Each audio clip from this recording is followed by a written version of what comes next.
여러분, 과학이라는 게요, 가끔 보면 꼭 한 편의 추리소설 같지 않나요? 완벽해 보였던 법칙에 균열이 생기고 그 뒤에 숨겨진 더 깊은 진실을 파헤쳐가는 과정 말이에요. 오늘 우리가 파헤쳐볼 미스터리가 바로 이겁니다. 왜 기체들은 제멋대로 구는 걸까? 그러니까 수십 년 동안 말이죠. 과학자들한테는 정말 믿음직한 법칙이 하나 있었어요. 바로 이 아름다운 방정식 PB는 nRT. 이걸로 모든 기체를 설명할 수 있다고 생각했죠. 이게 바로 그 유명한 이상기체 법칙입니다. 보일, 샤를, 아보가드로의 업적을 이 우아한 공식 하나에 다 담아냈으니 그야말로 과학계의 기념비적인 성과였죠. 그런데 말이죠. 과학자들이 실험을 좀 더 극한으로 몰고 가니까 그러니까 기체를 엄청나게 높은 압력으로 누르고 또 아주 차갑게 만들었더니 와, 이 완벽해 보였던 법칙이 갑자기 말을 안 듣기 시작하는 거예요. 특히 기체를 액체로 만들려고 할 때 그 오차가 너무나도 명확하게 드러났습니다. 아니 대체 왜? 왜 이 완벽한 법칙이 현실의 극한 상황에서는 통하지 않았던 걸까요? 자, 이제부터 이 미스테리의 첫 번째 단서를 한번 따라가 보시죠. 도대체 이상기체 법칙이 어떻게 그리고 왜 무너졌는지 그 증거부터 살펴보겠습니다. 범인은요, 아주 가까운 곳에 있었어요. 바로 이 법칙이 세운 두 가지 이상적인 가정, 이게 문제였던 거죠. 왼쪽을 보시면 이상기체는 분자 크기가 아예 없는 점 같은 존재고 서로 밀거나 당기지도 않는다고 가정한 거예요. 말 그대로 유령 같은 입자죠. 하지만 현실은 어때요? 실제 기체 분자들은 당연히 크기도 있고 서로 끌어당기기도 하잖아요? 바로 이 현실과 이상의 차이가 모든 문제의 시작이었습니다. 그래서 과학자들이 이 기체들이 얼마나 정직하지 못한지 알아내려고 아주 기가 막힌 도구를 만들었어요. 이름하여 압축 인자, GFT입니다. 이게 진짜 기체용 거짓말 탐지기라고 생각하시면 딱 맞아요.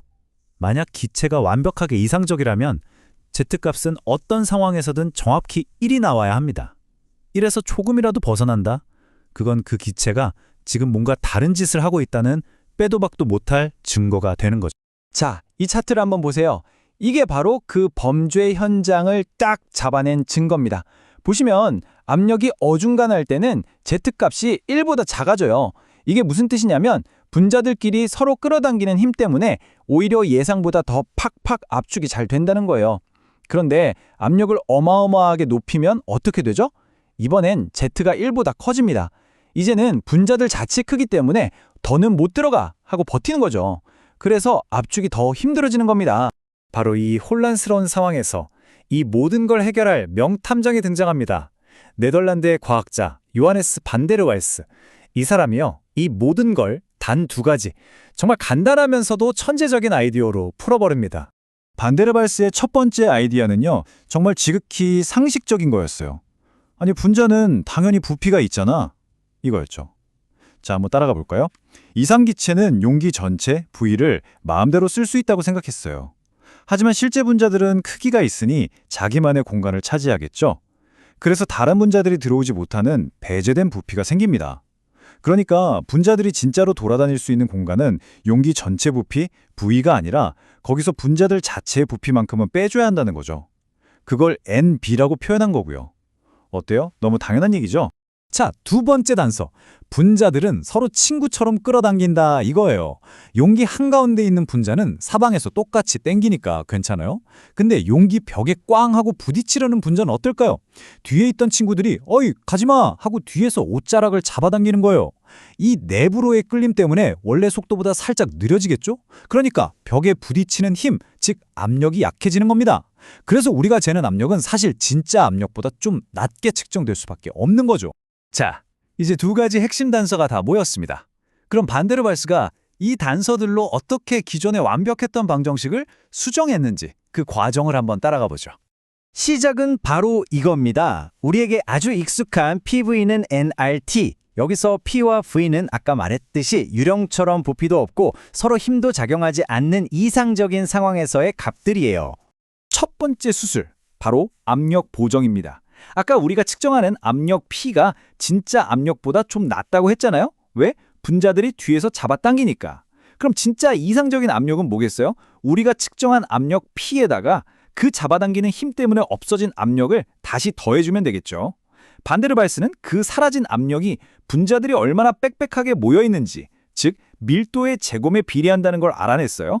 그래서 그 항을 ANV 제곱 이렇게 식으로 만든 겁니다. 그리고 두 번째 수술, 부피 보정. 분자들이 진짜 움직이는 공간은 V-NB라고 했죠? 이걸 그대로 넣어주는 겁니다. 자, 이렇게 압력과 부피를 현실에 맞게 보정하고 나니 바로 이 위대한 반데르발스 방정식이 탄생한 겁니다. 이 식 하나가 분자의 크기와 분자 간 인력이라는 현실을 모두 담아낸 거죠. 그런데 여기서 이야기가 끝나면 재미없죠. 이 방정식은요, 그냥 기체 행동을 좀 더 잘 맞추는 데서 그친 게 아니었어요. 이건 과학계를 완전히 뒤흔들어 놓을 엄청난 비밀을 품고 있었습니다.